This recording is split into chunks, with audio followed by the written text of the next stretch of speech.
Hello friends. Hello friends. Now we are to discuss. Hello friends. Now we are to discuss chapter 12, The Old Woman, from book The First of Charles Dickens' Hard Times. As per the title, it introduces an old woman. The depressed Stephen comes out of his employer's house with his eyes bent upon the ground sorrowfully. He is touched by a woman. She is old and tall, dressed clean and plain. The things he has carried, like heavy umbrella, little basket,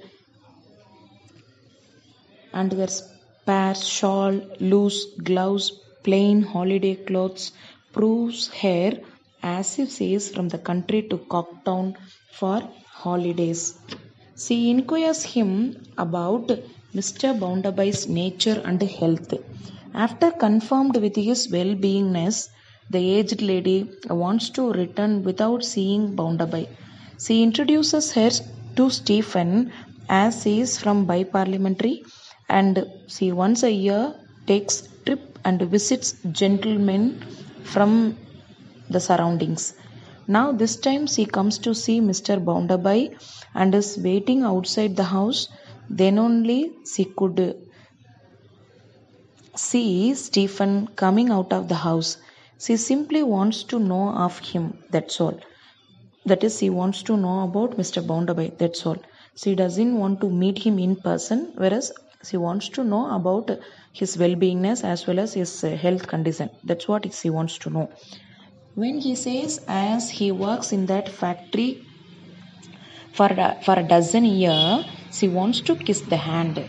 This lady is seen different in her attitude. She is none other than Mr. Bounderby's mother, but it is not revealed now. There will be a reference only afterwards. These two people, that is Mr. Stephen as well as the old woman, who just leave on their ways. He again starts his work in the factory. Only the last night, while returning from the factory, he had a relief as he talked to his friend Rachel, that is, the previous evening, the previous night. But today he can't see her as she would have left earlier.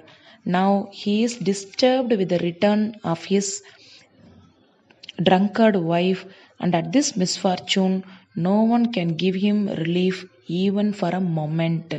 He is uninterested as well as dreadful to return to his house. He has a plan to marry Rachel, but he doesn't discuss it with her so far.